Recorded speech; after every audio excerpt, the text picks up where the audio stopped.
Hi friends, ಹೇಗಿದ್ದೀರಾ? ಎಲ್ಲರೂ ಚೆನ್ನಾಗಿದ್ದೀರಾ ಅಂತ ಅನ್ಕೋತೀನಿ. ಬಿಸಿಲು ತುಂಬ ಜಾಸ್ತಿ ಇದೆ ಅಂತ ಅಡಿಕೆ ಗಿಡಕ್ಕೆ ಸ್ವಲ್ಪ ನೀರು ಹಿಡಿತಾ ಇದ್ದೆ. ನೀರು ಹಾಕ್ತಾ ಇದ್ದೀನಿ. ತುಂಬ ಬಿಸಿಲು ಜಾಸ್ತಿ ಐತೆ, ಟೆಂಪ್ರೇಚರ್ ಕೂಡ ಜಾಸ್ತಿ ಐತೆ. ಹೊರಗೆಲ್ಲೂ ಹೋಗಂಗಿಲ್ಲ. ಆ್ಯಕ್ಚುಲಿ ಇಲ್ಲೊಂದು ಜಾತ್ರೆ ಇತ್ತು, ಹೋಗಬೇಕು ಅಂತ ಅಂದ್ಕೊಂಡಿದ್ದೆ. ಈ ಬಿಸಿಲು ಎಲ್ಲೂ ಹೊರಗೆ ಹೋಗಂಗಾಗಲ್ಲ ಅಂತ ಹೋಗಲಿಲ್ಲ ಜಾತ್ರೆಗೆ. ಹಾಗೆ ಯಾರೆಲ್ಲ ನನ್ನ ಯೂಟ್ಯೂಬ್ ಚಾನಲ್ನ ಹೊಸ್ದಾಗಿ ನೋಡ್ತಾ ಇದ್ದೀರಾ ಅವರೆಲ್ಲ ನನ್ನ ಚಾನಲ್ಗೆ ಸಬ್ಸ್ಕ್ರೈಬ್ ಆಗಿ ಸಬ್ಸ್ಕ್ರೈಬ್ ಮಾಡಿಕೊಂಡು ವಿಡಿಯೋ ನೋಡಿ. ಹಾಗೆ ವಿಡಿಯೋ ಇಷ್ಟ ಆದರೆ ಲೈಕ್ ಮಾಡಿ.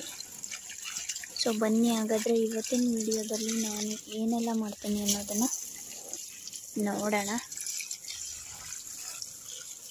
ಈ ಬಿಸಿಲಲ್ಲಿ ಎಷ್ಟು ನೀರಿದ್ರೂ ಸಾಲದು ಮನುಷ್ಯರಿಗೂ ಮತ್ತು ಗಿಡಗಳಿಗೂ ಪ್ರಾಣಿ ಪಕ್ಷಿಗಳಿಗೂ. ಮಳೆ ಯಾವಾಗ ಬರುತ್ತೋ ಗೊತ್ತಿಲ್ಲ. ಏಪ್ರಿಲ್ 13ಕ್ಕೆ ಅಶ್ವಿನಿ ಮಳೆ ಸ್ಟಾರ್ಟ್ ಆಗುತ್ತೆ.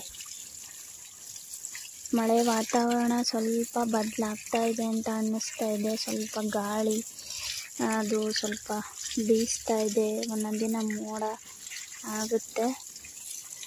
ಮಳೆಯ ಮುನ್ಸೂಚನೆಗಳು ಕಾಣುತ್ತಿವೆ. ನೋಡೋಣ, ಮಳೆ ಬಂದರೂ ಬರ್ಬೋದು. ಬಂದರೆ ಮಾತ್ರ ಎಲ್ಲರೂ ಉಳಿತಾರೆ. ಎಲ್ಲ ತೋಟಗಳೆಲ್ಲ ಒಣಗೋಗ್ತಾ ಇದ್ದಾವೆ. ಅಡಿಕೆ ಗಿಡ ತೋಟಗಳು, ಬೋರಲ್ಲಿ ನೀರಿಲ್ಲ. ಎಲ್ಲ ಕಡೆ ಪ್ರಾಬ್ಲಮ್ಮು. ರೈತರದಂತೂ ಕೇಳಲೇಬೇಡಿ ಪರಿಸ್ಥಿತಿ. ಸೊ ಬನ್ನಿ, ಹಾಗಾದರೆ ವಿಡಿಯೋ ನೋಡಿ ಇವತ್ತಿಂದು.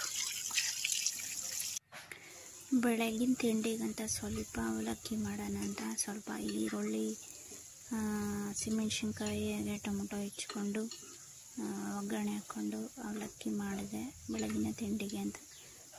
ಇವತ್ತು ಸ್ವಲ್ಪ ಪಾಯಸ ಮಾಡೋಣ ಅಂತ. ದಿನ ಅದೇ ಅಡುಗೆ ತಿಂದು ಬೇಜಾರಾಗಿತ್ತು ಅಂತ ಗೋಧಿ ಪಾಯಸ ಮಾಡೋಣ ಅಂತ ಬೆಳಗ್ಗೆ ಸ್ವಲ್ಪ ತಿಂಡಿ ಮಾಡಿದೆ. ಅವಲಕ್ಕಿ ಮಾಡಿ ಅದಕ್ಕೆ ಸ್ವಲ್ಪ ಒಣಮೆಣ್ಸಿನ್ಕಾಯಿ ಮಾಡಿದೆ.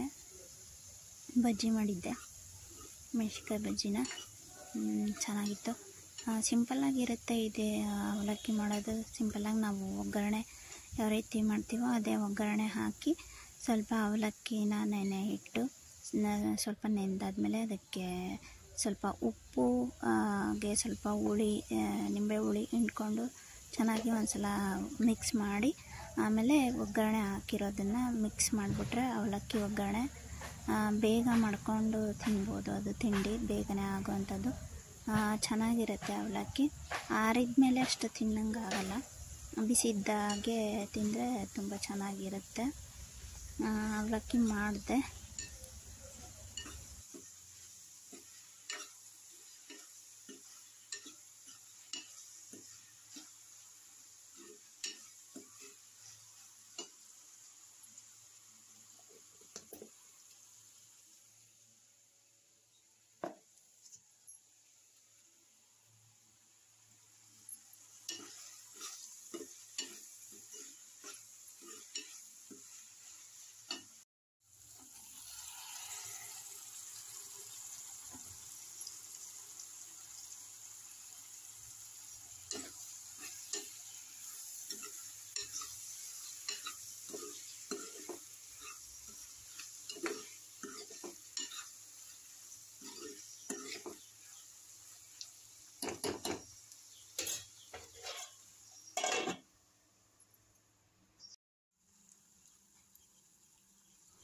ಇಲ್ಲಿ ಸ್ವಲ್ಪ ಹಿಟ್ಟು ಕಲಿಸ್ಕೊಂಡಿದ್ದೆ. ಮೆಣಸಿನ್ಕಾಯಿ ಬಜ್ಜಿ ಕೂಡ ರೆಡಿ ಆಗ್ತಾ ಇದೆ ಅವಲಕ್ಕಿಗೆ ನಮ್ಮ ಕಡೆ ಎಲ್ಲ ಜಾಸ್ತಿ ಮಾಡ್ತಾರೆ ಇದನ್ನು. ಮೆಣಸಿನ್ಕಾಯಿ ಬಜ್ಜಿ ರೆಡಿ ಆಯಿತು. ಅವಲಕ್ಕಿ ಮೆಣಸಿನ್ಕಾಯಿ ಬಜ್ಜಿ ತುಂಬ ಚೆನ್ನಾಗಿರುತ್ತೆ. ನೀವು ಸಿಂಪಲ್ಲಾಗಿ ಆಗುತ್ತೆ, ಮಾಡ್ಕೊತೀನಿ. ಹಾಗೆ ಮಧ್ಯಾಹ್ನದ ಈ ಬಿಸಿಲಿಗೆ ಸ್ವಲ್ಪ ಜ್ಯೂಸ್ ಮಾಡ್ಕೊಂಡು ಕುಡಿಯೋಣ ಅಂತ ಹಣ್ಣಿತ್ತು, ಕರ್ಬೂಜದ ಹಣ್ಣು. ಅದನ್ನು ಸ್ವಲ್ಪ ಜ್ಯೂಸ್ ಮಾಡ್ಕೊಂಡು ಕುಡಿಯೋಣ ಅಂತ ಅನ್ನಿಸ್ತು. ಹಾಗೆ ಸ್ವಲ್ಪ ಜಾಸ್ತಿ ಇದಕ್ಕೆ ಸಕ್ಕರೆ ಹಾಕಿಲ್ಲ ಅಂತ ಅಂದ್ರೂ ಹಂಗೆ ಕುಡಿಬೋದು, ಯಾಕೆಂದರೆ ಅದೇ ಸಿಹಿ ಇರುತ್ತೆ, ತುಂಬ ಸಿಹಿ ಇರುತ್ತೆ. ಹಾಗಾಗಿ ಅದನ್ನೇ ಮಾಡಿಕೊಂಡು ಕುಡಿಬೋದು. ಜ್ಯೂಸು, ಮಧ್ಯಾಹ್ನದ ಹಣ್ಣಿನ ಜ್ಯೂಸು ರೆಡಿ ಆಯಿತು. ಈ ರೀತಿ ಹಣ್ಣು ತಗೊಂಡಿದ್ದೀನಿ. ಅಂದರೆ ಇದು ಕರ್ಬೂಜ ಹಣ್ಣು ಅಲ್ಲ, ಇದು ಒಂದು ರೀತಿ ಸೌತೆ ಹಣ್ಣು ಥರ ಇರುತ್ತೆ, ಸ್ವಲ್ಪ ಸಿಹಿ ಕಮ್ಮಿ ಇರುತ್ತೆ. ಇದರಲ್ಲೂ ಸಿಹಿ ಅಂತದ್ದು ಇರುತ್ತೆ, ಆದರೂ ಈ ಥರ ಹಣ್ಣು ಸ್ವಲ್ಪ ಸಿಹಿ ಕಡಿಮೆನೇ. ಆದರೆ ಕರ್ಬೂಜದ ಹಣ್ಣು ತುಂಬ ಸಿಹಿಯಾಗಿರುತ್ತೆ, ಅದು ತುಂಬ ಸ್ವೀಟ್ ಇರುತ್ತೆ. ಅದಕ್ಕೆ ಎಕ್ಸ್ಟ್ರಾ ಸಕ್ಕರೆ ಆ್ಯಡ್ ಮಾಡೋ ಅಂಥ ಅಗತ್ಯ ಇಲ್ಲ. ಸ್ವಲ್ಪ ಇದನ್ನು ಹೆಚ್ಕೊಂಡು ಮಿಕ್ಸಿ ಜಾರಲ್ಲಿ ಹಾಕ್ಕೊಂಡು, ಇದು ಸ್ವಲ್ಪ ಸಿಹಿ ಕಮ್ಮಿ ಇರೋದ್ರಿಂದ ನಾನು ಸಕ್ಕರೆ ಹಾಕ್ಕೊಂಡೆ. ಕರ್ಬೂಜ ಹಣ್ಣು ಇದ್ದರೆ ಅದಕ್ಕೆ ಸಕ್ಕರೆ ಹಾಕ್ಕೊಳ್ಳೋದೇನು ಬೇಕಾಗಿದ್ದಿಲ್ಲ. ಸೊ ಹಂಗಾಗಿ ಇವನ್ನ ಕಟ್ ಮಾಡಿಕೊಂಡು ಸ್ವಲ್ಪ ಸಕ್ಕರೆ ಹಾಕಿದೆ. ನಾನು ಜಾಸ್ತಿ ಏನು ಸಕ್ಕರೆ ಹಾಕಿಲ್ಲ, ಒಂದು 4 ಚಮಚದಷ್ಟು ಸಕ್ಕರೆ ಹಾಕಿದ್ದೇನೆ ಅಷ್ಟೇ, ಚಿಕ್ಕ ಸ್ಪೂನು, ದೊಡ್ಡದಲ್ಲ. ಹಾಗೆ ಇದಕ್ಕೆ ಸ್ವಲ್ಪ ಒಂದು ಟೀ ಕುಡಿಯೋ ಗ್ಲಾಸ್ ಆಗೋವಷ್ಟು ಹಾಲನ್ನು ಹಾಕ್ಕೊಂಡೆ. ತಣ್ಣಗಿರೋ ಹಾಲನ್ನು ಹಾಕ್ಕೊಳ್ಳಿ, ಇಲ್ಲಾಂದರೆ ಕಾಯಿಸಿ ಆರಿಸಿದ್ದಾದ್ರೂ ಹಾಲು ಹಾಕ್ಕೋಬೋದು, ಚೆನ್ನಾಗಿರುತ್ತೆ. ಈ ಬಿಸಿಲಿಗೆ ತಂಪಾಗಿ ಏನಾರ ಈ ರೀತಿ ಇದ್ದರೆ ಕುಡಿಯೋದಕ್ಕೆ ಚೆನ್ನಾಗಿರುತ್ತೆ. ಇದನ್ನು ಸ್ವಲ್ಪ ಜ್ಯೂಸ್ ಮಾಡಿಕೊಂಡು ಮಧ್ಯಾಹ್ನ ಎಲ್ರಿಗೂ ಆಯಿತು. ಇದೊಂದು ಸ್ವಲ್ಪ ಆಗಿದ್ಮೇಲೆ ಇದಕ್ಕೆ ತಣ್ಣಗಿರೋದು ಹಾಲನ್ನು ಸೇರಿಸಿ ಸ್ವಲ್ಪ ರುಬ್ಬಿ ಸರ್ವ್ ಮಾಡಿಬಿಟ್ರೆ ಇದು ಜ್ಯೂಸು ರೆಡಿ, ಸಿಂಪಲ್ಲು. ಇದೇ ರೀತಿ ಯಾವಾದರೂ ಮನೆಯಲ್ಲಿ ಹಣ್ಣಿದ್ರೆ ಅದನ್ನು ಕೂಡ ಮಾಡಿಕೊಂಡು ಕುಡಿಬೋದು, ಚೆನ್ನಾಗಿರುತ್ತೆ. ಈ ಬಿಸಿಲಿಗೆಲ್ಲ ತಂಪಾಗಿ ಇರುತ್ತೆ. ಕುಡೀರಿ ನೀವು ಮಾಡಿಕೊಂಡು. ಇದ್ದರೆ ಹಣ್ಣುಗಳಿದ್ದರೆ ಜಾಸ್ತಿ ಸೇವನೆ ಮಾಡಿ, ಈ ಬಿಸಿಲಲ್ಲಿ ನೀರು ಜಾಸ್ತಿ ಕುಡೀರಿ. ಇದು ರೆಡಿ ಆಯಿತು. ಹಾಗೆ ನಾನು ಸ್ವಲ್ಪ ಫ್ರಿಜ್ಜಲ್ಲಿ ಇಡ್ತಾಯಿದ್ದೀನಿ, ಸ್ವಲ್ಪ ತಣ್ಣಗಿದ್ದರೆ ಕುಡಿಯೋದಕ್ಕೆ ಚೆನ್ನಾಗಿರುತ್ತೆ ಅಂತ ಸ್ವಲ್ಪ ಫ್ರಿಜ್ಜಲ್ಲಿ ಇಡ್ತಾಯಿದ್ದೀನಿ. ಇಟ್ಟು ಸರ್ವ್ ಮಾಡ್ತಾಯಿದ್ದೀನಿ. ಚೆನ್ನಾಗಿತ್ತು. ಜ್ಯೂಸು ಕೂಡ ರೆಡಿ ಆಯಿತು.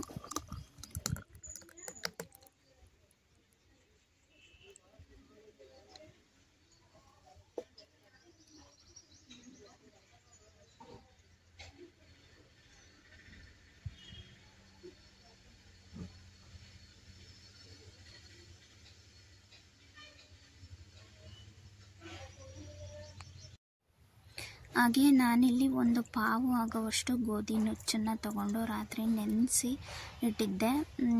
ರಾತ್ರಿ ಆದ್ರೂ ನೆನೆಸಿಟ್ರೆ ತುಂಬ ಚೆನ್ನಾಗಿ ಪಾಯಸ ಆಗುತ್ತೆ.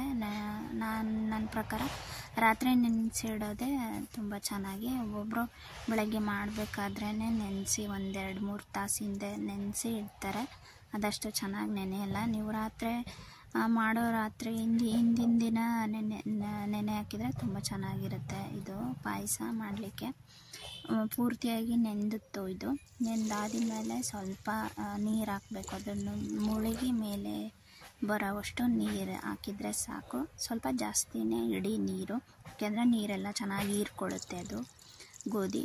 ಹಾಗಾಗಿ ಸ್ವಲ್ಪ ನಾನು ನೀರು ಹಾಕಿ ಇದನ್ನು ಒಂದು 3 ವಿಷಲ್ ಕೂಗಿಸಿದ್ರೆ ಸಾಕು, ಬೇಯುತ್ತೆ. ತುಂಬ ಬೇಯುತ್ತೆ, ಇದು ತುಂಬ ಚೆನ್ನಾಗಿ ಬೇಯುತ್ತೆ. ಅದು ನೆಂದಿಲ್ಲ ಅಂತ ಅಂದರೆ ಸ್ವಲ್ಪ ಬೇಯೋದು ಕಷ್ಟ, ಸ್ವಲ್ಪ ಜಾಸ್ತಿನೇ ವಿಷಲ್ ಹೊಡಿಸ್ಬೇಕಾಗತ್ತೆ. ಇಲ್ಲಿ ಚೆನ್ನಾಗಿ ನೆಂದಿರೋದ್ರಿಂದ ನಾನು ಒಂದು 3 ವಿಷಲ್ನ ಮಾತ್ರ ಕೂಗಿಸಿದ್ದೀನಿ ಅಷ್ಟೇ. ತುಂಬ ಚೆನ್ನಾಗಿ ಬೆಂದಿತ್ತು. ಹಾಗೆ ನಾನು ಒಂದು 2 ಕುಡಿಕೆ ಬೆಲ್ಲ ಹಾಕಿದ್ದೀನಿ. ಇಲ್ಲಿ ಕುಡಿಕೆ ಅಂದರೆ ನಿಮಗೆ ಗೊತ್ತಾಗುತ್ತಲ್ಲ, ಚಿಕ್ಕ ಕುಡಿಕೆ ಆದರೆ ಒಂದು 3 ಹಾಕಿ, ದೊಡ್ಡ ಕುಡಿಕೆ ಆದರೆ 1/2 ಇಲ್ಲಾಂದರೆ 2 ಹಾಕಿ. ಸಿಹಿ ಸ್ವಲ್ಪ ಜಾಸ್ತಿ ಬೇಕು ಅನ್ನೋರು 2 ಕುಡಿಕೆ ಹಾಕ್ಬೋದು, ತುಂಬ ಚೆನ್ನಾಗಿರುತ್ತೆ. ನಾನಿಲ್ಲಿ ಸ್ವಲ್ಪ ಇದು ಏನಂತಾರೆ, ಸಣ್ಣಗಾಳು ಅಂತಾರಲ್ಲ, ಏನೋ ಅಂತಾರೆ ಇದಕ್ಕೆ, ಹಾಗೆ ಸ್ವಲ್ಪ ಏಲಕ್ಕಿ ಕಾಳು, ಏಲಕ್ಕಿ ಒಂದು 3 ತೊಗೊಂಡಿದ್ದೀನಿ. ಹಾಗೆ ಸ್ವಲ್ಪ ಸಣ್ಣ ಕಾಳು ಇರುತ್ತಲ್ಲ, ಅದು ನೆನಪಾಗ್ತಾಯಿಲ್ಲ ನನಗೆ ಹೆಸರು, ಆ ಕಾಳು ಹಾಕಿ ಸ್ವಲ್ಪ ಶುಂಠಿನ ಪೌಡರ್ ಇತ್ತು, ಅದನ್ನು ಕೂಡ ಹಾಕಿ ಸ್ವಲ್ಪ ಚೆನ್ನಾಗಿ ಜಜ್ಕೋಬೇಕು ಅದನ್ನು ಕಲ್ಲಲ್ಲಿ. ಹಾಗೆ ಸ್ವಲ್ಪ ಕೊಬ್ಬರಿನ ತೊಗೊಂಡಿದ್ದೀನಿ, ಒಂದು ಅರ್ಧ ಒಳಾಗೋವಷ್ಟು ಕೊಬ್ಬರಿನ, ಅವೆರಡು ಚೆನ್ನಾಗಿ ಹಾಕಿ ಮಿಕ್ಸಿ ಮಾಡಬೇಕು. ಇಲ್ಲಿ 3 ವಿಷಲ್ನ ಕೂಗಿಸಿದ್ದೀನಿ, ಗೋಧಿ ಚೆನ್ನಾಗಿ ಬೆಂದಿದೆ. ನಿಮಗೆ ಆಮೇಲೆ ಕನ್ಸಿಸ್ಟೆನ್ಸಿ ನೋಡಿ ನಿಮಗೆ ತೆಳು ಬೇಕಂದರೆ ತೆಳು ಮಾಡ್ಕೋಬೋದು, ಇಲ್ಲ ಗಟ್ಟಿನೇ ಬೇಕು ನಮಗೆ ಪಾಯಸ ಅಂದರೆ ಆ ರೀತಿಯೂ ಮಾಡ್ಕೋಬೋದು. ಇಲ್ಲಿ ಕರೆಕ್ಟಾಗಿ ಬೆಂದು ಸ್ವಲ್ಪನೂ ಅದು ನೀರಾಗಿಲ್ಲ, ಕರೆಕ್ಟಾಗಿ ಬೆಂದಿದೆ. ನಾವು ಮತ್ತು ಅದನ್ನೇ ಎಕ್ಸ್ಟ್ರಾ ನೀರು ಬೇಕಾದರೆ ಸೇರಿಸ್ಕೋಬೋದು, ಏಕೆಂದರೆ ನಾವು ಬೆಲ್ಲ ಹಾಕ್ಬೇಕಾದ್ರೆ ಅದು ನೀರು ಹೊಡೆಯುತ್ತೆ. ಹಾಗಾಗಿ ಅದನ್ನು ಆ ಕನ್ಸಿಸ್ಟೆನ್ಸಿ ನೋಡಿಕೊಂಡು ನಿಮಗೆ ನೀರು ಬೇಕೋ ಬೇಡವೋ ಅನ್ನೋದನ್ನು ಆಮೇಲೆ ಸೇರಿಸ್ಕೋಬೋದು. ನಾನಿಲ್ಲಿ ಬೆಲ್ಲನ ಚೆನ್ನಾಗಿ ಜಜ್ಕೊಂಡ್ಬಿಟ್ಟು ಸೇರಿಸ್ತಾ ಇದ್ದೀನಿ. ತುಂಬ ಚೆನ್ನಾಗಿರುತ್ತೆ ಗೋಧಿ ಪಾಯಸನೂ. ಯಾವಾಗಲೂ ಹೋಳಿಗೆ ಅದು ಇದು ಮಾಡೋಕ್ಕಿಂತ ಒಂದೊಂದ್ಸಲ ಸ್ವಲ್ಪ ಗೋಧಿ ಪಾಯಸನೂ ಮಾಡ್ಕೊಂಡು ತಿನ್ನೋದು ಒಳ್ಳೆಯದು, ತುಂಬ ಚೆನ್ನಾಗಿರುತ್ತೆ ದೇಹಕ್ಕೂ ತುಂಬ ಚೆನ್ನಾಗಿ. ಗೋಧಿ ಅದಕ್ಕೆ ಏನಂತಾರೆ ಅಂತ ಗೊತ್ತಾಗಲಿಲ್ಲ, ಸಣ್ಣ ಕಾಳಿ ಇರುತ್ತೆ ಚಿಕ್ಕ ಚಿಕ್ಕದು,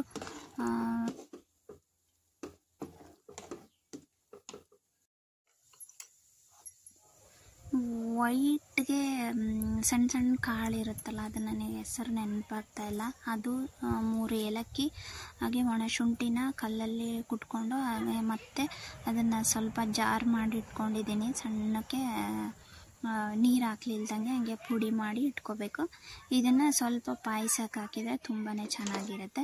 ಹಾಗೆ ನಿಮಗೆ ಗೋಡಂಬಿ ದ್ರಾಕ್ಷಿ ಅಂಥದ್ದೇನಾದ್ರು ಇದ್ದರೆ ತುಪ್ಪದಲ್ಲೇ ಹಾಕಿ ಕರೆದು ಹಾಕ್ಬೋದು. ನನ್ನ ಹತ್ರ ಇದ್ದಿಲ್ಲ, ಖಾಲಿಯಾಗಿತ್ತು, ಹಾಗಾಗಿ ನಾನು ಹಾಕಿಲ್ಲ. ಅದು ಕೂಡ ಚೆನ್ನಾಗಿರುತ್ತೆ. ನಾನು ಪುಡಿ ಮಾಡಿ ಇಟ್ಕೊಂಡಿರೋ ಅಂಥದ್ದು ಹಾಕ್ತಾಯಿದ್ದೀನಿ. ಇದು ಮಾತ್ರ ತುಂಬ ಟೇಸ್ಟ್ ಕೊಡುತ್ತೆ ಪಾಯಸದಲ್ಲಿ, ತುಂಬಾ ಚೆನ್ನಾಗಿರುತ್ತೆ ಇದು. ಅದೇ ವೈಟ್ಗೆ ಇರುತ್ತಲ್ಲ ಅದು ಸಣ್ಣ ಕಾಳು, ಅದೇನು ಅಂತ ನನಗೆ ಹೆಸರು ನೆನಪಾಗ್ತಾ ಇಲ್ಲ. ಅದನ್ನು ಹಾಕಿದ್ರಂತೂ ಇನ್ನೂ ತುಂಬಾ ಚೆನ್ನಾಗಿರುತ್ತೆ. ಹಾಗೆ ನಾನು ಸ್ವಲ್ಪ ತುಪ್ಪ ಸೇರಿಸ್ತಾ ಇದ್ದೀನಿ, ಗೋಡಂಬಿ ದ್ರಾಕ್ಷಿ ಇಲ್ಲ, ಸೊ ಹಂಗಾಗಿ ತುಪ್ಪ ಸೇರಿಸ್ತಾ ಇದ್ದೀನಿ. ಇದು ಆಲ್ಮೋಸ್ಟ್ ರೆಡಿ ಆದಂಗೆ. ಐ ಫ್ಲೇಮಲ್ಲಿ ಹಾಕಿ ಕುದಿಸ್ಬೇಡಿ, ಸ್ವಲ್ಪ ಸಣ್ಣಗೆ ಇರಲಿ ಉರಿ. ಸಣ್ಣಗಿದ್ದರೆ ತಳ ಹಿಡಿಯಲ್ಲ, ಇಲ್ಲಾಂದರೆ ತಳ ಹಿಡಿದ್ಬಿಡುತ್ತೆ. ಸ್ವಲ್ಪ ಆವಾಗವಾಗ ಸ್ವಲ್ಪ ಮಿಕ್ಸ್ ಮಾಡ್ಕೊತಾ ಇದ್ದರೆ ಸ್ವಲ್ಪ ಕುದ್ರೆ ಇದು ರೆಡಿ ಆಯಿತು ಗೋಧಿ ಪಾಯಸ. ಇಷ್ಟೇ ಫ್ರೆಂಡ್ಸ್ ಇವತ್ತಿನ ವಿಡಿಯೋ. ನಿಮ್ಮೆಲ್ರಿಗೂ ಇಷ್ಟ ಆಯಿತು ಅಂತ ಅನ್ಕೋತೀನಿ. ಹಾಗೆ ವಿಡಿಯೋ ಇಷ್ಟ ಆದರೆ ಈ ವಿಡಿಯೋಗೆ ಒಂದು ಲೈಕ್ ಮಾಡಿ, ಇಲ್ಲಾಂದರೆ ಡಿಸ್ಲೈಕ್ ಮಾಡಿ. ಹಾಗೆ ನನ್ನ ಯೂಟ್ಯೂಬ್ ಚಾನಲ್ಗೆ ಸಬ್ಸ್ಕ್ರೈಬ್ ಆಗಿ ವಿಡಿಯೋ ನೋಡಿ, ಹಾಗೆ ಶೇರ್ ಮಾಡಿ ಇಷ್ಟ ಆದರೆ. ಮತ್ತು ನಾನು ಇದೇ ಥರ ಇನ್ನೊಂದು ವಿಡಿಯೋದೊಂದಿಗೆ ನಿಮ್ಮನ್ನೆಲ್ಲ ಭೇಟಿ ಆಗ್ತೀನಿ. ಅಲ್ಲಿವರೆಗೂ until then take care, tata, bye bye. Thanks for watching the video. Bye.